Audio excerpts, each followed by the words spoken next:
মেয়েদের জীবন বড়ই অদ্ভুত। যেদিন ছোট্ট মেয়েটি জন্ম নিল, দলে দলে লোকের কাছে শুনতে হয়েছিল মেয়ে হয়েছে, কপাল পুড়ল এদের। সেদিন থেকে আলাদা করে দিল তাকে, জানিয়ে দিল তার সমাজে কোনো জায়গা নেই। আস্তে আস্তে মেয়েটি বড় হতে লাগলো। পদে পদে তাকে বুঝিয়ে দিত সে মেয়ে। এই তো মেয়েটির বয়স 7 বছর পূর্ণ হলো। মেয়েটি পুতুল খেলছিল। মা কাকিমা সহ পাড়ার লোকেরা বলে গেল, ও মা, এত বড় মেয়ে এখনো খেলা করছে, কি লজ্জার কথা, লোকে দেখলে কি বলবে।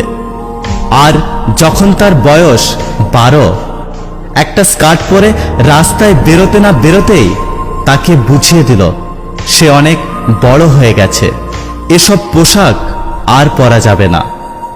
আবার যখন তার বয়স 14, প্রথম পিরিয়ড হলো, পেটের ব্যথায় ছটফট করছে।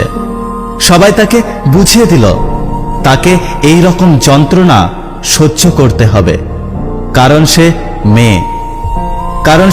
মেয়ে হয়ে জন্ম নিয়েছে। তারপর তাকে ঘরে বন্দি করে দিল আর বলল, আর না, অনেক হয়েছে, পাড়ায় পাড়ায় ধেই ধেই করে ঘোরা আর চলবে না। তাকে ওড়না দিয়ে ঢেকে দেওয়া হলো। তারপর যখন তার বয়স 16, তখন তার বিয়ে দেয়া হলো। তখন সেই মেয়েটি জানতই না বিয়ে কি, সংসার কি। অথচ বিয়ের পর সমস্ত সংসারের দায়িত্ব তার উপর চাপিয়ে দিল।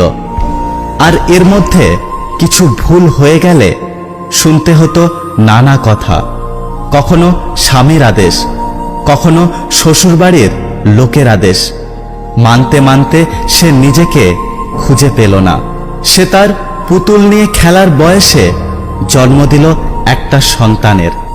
সন্তানের জন্ম দেওয়ার সময় ডক্টর বলল, মা ও সন্তানের মধ্যে যে কোনো একজনকে বাঁচানো যাবে। সেদিন তার স্বামী সহ শ্বশুরবাড়ির লোকজন কোনো কথা না ভেবেই একেবারে বলে দিল বাচ্চাকে বাঁচাতে, কারণ বাচ্চাটি তার ছেলের সন্তান ছিল। তারপর সেই 17 বছরের ছোট্ট মেয়েটির নিশার দেহ একাকিত্ব হসপিটালের মর্গে পড়ে রইল। মেয়েটির বাড়িতে জানিয়ে দেওয়া হলো সন্তানের জন্ম দেওয়ার সময় মেয়েটি মারা গেছে। ছেলেটিকে কোলে তুলে অতি আনন্দে তারা বাড়ি চলে গেল, মেয়েটির মায়ের হাতে মেয়েটির লাশ দিয়ে।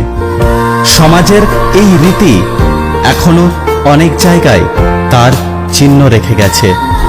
শুধু আপনাদের কাছে আমার একটি কথাই জানার, সেদিন ওই মেয়েটি কি দোষ ছিল।